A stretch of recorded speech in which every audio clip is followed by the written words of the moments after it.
नमस्कार। पुनरुत्थान विद्यापीठ में आप सबका स्वागत है। मैं इंदुमती काटतरे। भारतीय अर्थशास्त्र के मूल तत्व। कल हमने देखा था कि उत्पादन के क्षेत्र में आज की स्थिति इतनी भीषण, इतनी विपरीत हो गई है कि काम करने वाले मनुष्य को नौकरी और मजदूरी करने के लिए विवश होना पड़ रहा है। ये दूषण आया कहाँ से? यह दूषण यंत्रों से आया है। अब केवल क्या यंत्र इसके लिए जिम्मेदार हैं? नहीं, यंत्र तो भारत में हजारों वर्षों से उपयोग में आते रहे हैं।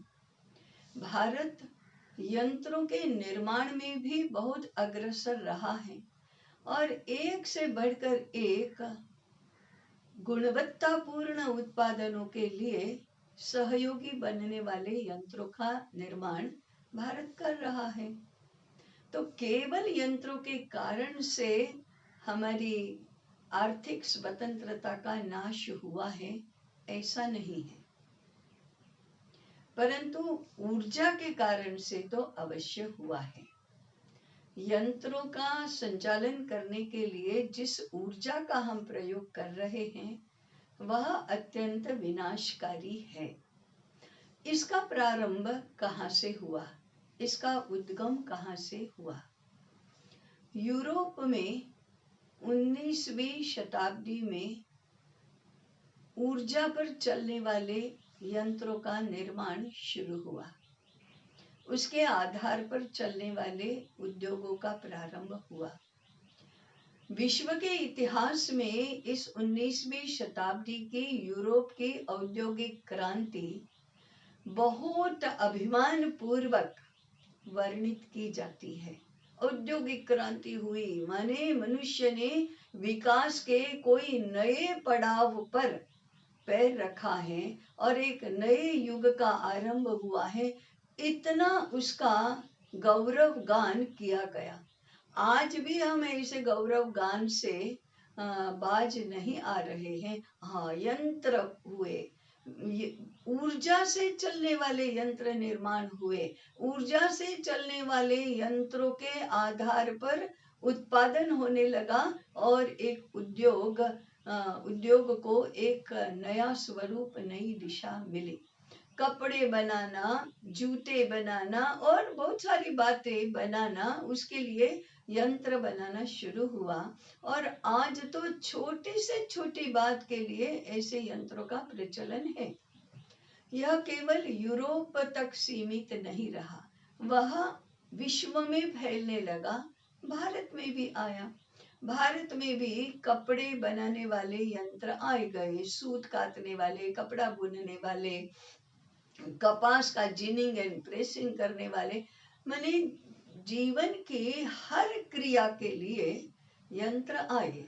यंत्र आए इतना कहना पर्याप्त नहीं है, ऊर्जा से चलने वाले यंत्र आए। प्राण के अलावा और ऊर्जा से चलने वाले यंत्र आए, ये इसका नुक्स है। तो उत्पादन इसके लिए जिम्मेदार नहीं है।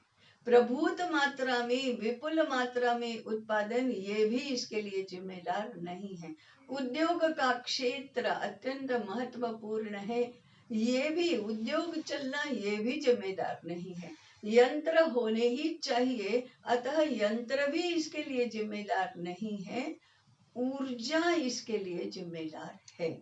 19वीं शताब्दी में जो औद्योगिक क्रांति हुई वह ऊर्जा से चलने वाले यंत्रों के उपयोग के रूप में हुई और आज हमें बिना प्राण ऊर्जा से चलने वाले यंत्रों का कुछ कल्पना ही नहीं कर सकते। बिजली के बिना कोई भी यंत्र कैसे चलेगा? भाप के बिना कोई इंजन कैसे चलेगा? पेट्रोल के बिना गाड़ी कैसे चलेगी? नए नए ईंधन का हम प्रादुर्भाव करने लगे हैं। अनुसंधान हमारा उस दिशा में जा रहा है कि पेट्रोल के अलावा और कौन सा है, गैस आ गया, सोलर एनर्जी आ गई, नए नए नए प्रकार की एनर्जी के उत्पादन में, एनर्जी के अनुसंधान में हम प्रवृत्त हुए हैं। परंतु बिना इस एनर्जी के यंत्र को कैसे चलाना, कैसे उसको अधिक से अधिक कार्यक्षम बनाना, इस दिशा में हमारा अनुसंधान नहीं हो रहा है। इस दिशा में हमारी बुद्धि ही काम नहीं करती है। कार्य क्षमता केवल ऊर्जा के कारण से होती है, ऐसा ही हमारा विचार है। और यही हमारी सर्व प्रकार की समस्याओं की जड़ है।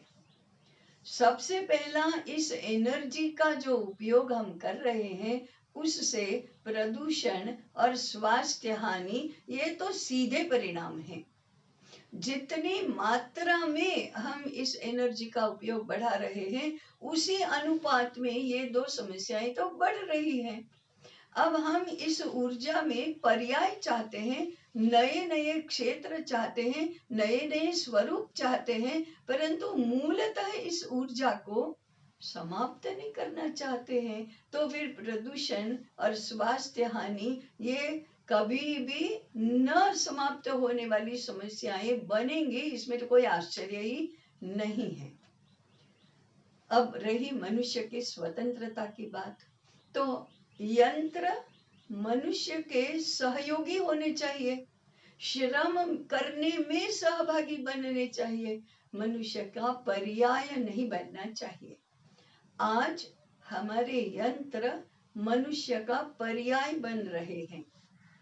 यंत्र चलाओ और मनुष्य को बेकार बनाओ, माने काम करने से रोक दो, काम नहीं करना पड़ता, यंत्र चला लो और श्रम से बचो। ये नया सूत्र हो गया हमारा।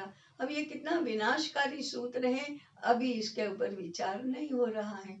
तो यंत्र मनुष्य के स्थान पर काम करने वाला ऐसा साधन बन गया, एक। दूसरा, ये यंत्र बड़े से बड़ा बनता गया, विशालकाय राक्षसी कद के यंत्र बनने लगे। तो वे बहुत उत्पादन करते हैं, जल्दी उत्पादन करते हैं, हमें तो उत्पादन अधिक चाहिए, इसलिए बड़े से बड़े यंत्र अधिक उत्पादन करने लगे। और ऊर्जा का प्रयोग करो तो इन यंत्रों को 24 घंटा चलाना पड़ता है, इसलिए 24 घंटे प्रदूषण हो रहा है, 24 घंटे स्वास्थ्य हानि हो रही है, रात में भी मजदूरों को काम करना पड़ रहा है, मनुष्य को यंत्र चलाने पड़ते हैं, उत्पादन में वे सहभागी नहीं है। केवल यंत्रों के नियमन में रहने वाले, यंत्रों की सेवा में रहने वाले मनुष्य चाहिए, यंत्रों को संभालने वाले मनुष्य चाहिए। वे यंत्रों के स्वामी नहीं है, यंत्रों के नौकर हैं। मनुष्य नौकर तो बना, यंत्र का नौकर बना, क्योंकि इनको 24 घंटे चलाना पड़ता है।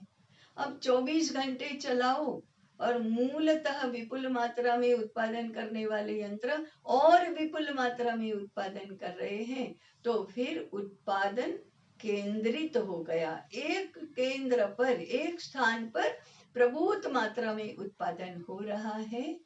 आसपास के 100 किलोमीटर, सैकड़ों किलोमीटर के क्षेत्र में लोग बिना काम के हो गए, बिना उपयोग के हो गए, उत्पादन में उनका कोई सहभाग नहीं है, उत्पादन के व्यवसाय की मालिकी गई, स्वामित्व गया और यंत्रों के दास बन गए, यंत्रों के गुलाम बन गए।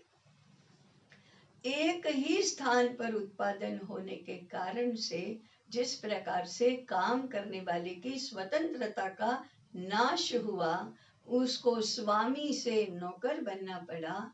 इस सांस्कृतिक हानि के साथ साथ इतनी ऊर्जा और साथ में विभिन्न प्रकार के केमिकल्स, इन केमिकल्स की बात तो हम अलग से करेंगे, परंतु उत्पादनों की ऊर्जा और ऊर्जा उत्पादन के लिए और अधिक कारखाने, इन कारखानों के कारण से प्रदूषण भी बढ़ने लगा और इस प्रदूषित वातावरण में रहने के कारण से, स्वामित्व गंवाने के कारण से, बेरोजगार रहने के कारण से, विकृत मनोरंजन में ही आश्रय खोजने के कारण से स्वास्थ्य की हानि भी हुई। इन यंत्रों के कारण से, केंद्रित उत्पादन व्यवस्था के कारण से, बिना प्राण के अलावा अन्य ऊर्जाओं के उपयोग के कारण से ये तीनों प्रकार की हानि दिनों दिन बढ़ती ही जा रही है। इसी को विनाश का रास्ता कहते हैं। इससे परावृत्त होने को हम कोसते हैं। विचार करना तो दूर रहा, परंतु हम कुछ इसमें बदल ही नहीं कर सकते हैं। बदल करना बुद्धिमानी नहीं है, बदल करना असंभव है, ऐसी भाषा बोलने लगे हैं। विनाश के रास्ते पर जाने को या तो अपनी विवशता मान रहे हैं, या तो आधुनिकता मान रहे हैं, या तो दुनिया के साथ चलना ये कह रहे हैं। और इसके थोड़े दूरगामी भी परिणाम कितने घातक हो सकते हैं, और थोड़ा और दूर का देखकर इसका पर्याय भी हो सकता है, इस बात को भी भूल गए हैं। हमें इलाज करने की आवश्यकता है, वह हमारे बुद्धि की कार्यक्षमता का, बुद्धि की दिशा का, मानसिकता का। यंत्र तो हम रखेंगे वैसे रहेंगे, उत्पादन तो हम तय करेंगे ऐसा होगा, लेकिन वो नौकरी और मजदूरी के व्यवस्था के कारण से स्वतंत्र विचार, स्वतंत्र बुद्धि, स्वतंत्र मानसिकता ये भी नहीं रही। ये गंभीर संकट है। भारत के केवल अर्थशास्त्र के क्षेत्र में काम करने वाले लोग ये नहीं कर सकते। धर्म को जानने वाले कल्याणकारी उद्देश्यों को सामने रख सकते हैं ऐसे, और उत्पादन, वितरण, उपभोग आदि, बाजार आदि अर्थ क्षेत्र के सिद्धांतों को जानने वाले सब मिलकर करेंगे, तब इसका उपाय होगा। और इसीलिए धर्म और अर्थ दोनों की चर्चा एक साथ करना ही सुसंगत होता है। आज इतना ही। जुड़े रहें, विचार करें, सुझाव दें, चर्चा करें, इस प्रस्तुति को प्रसुत भी करें और लोगों तक भी पहुंचाएं।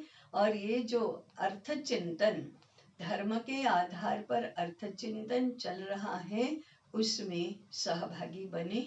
नमस्कार।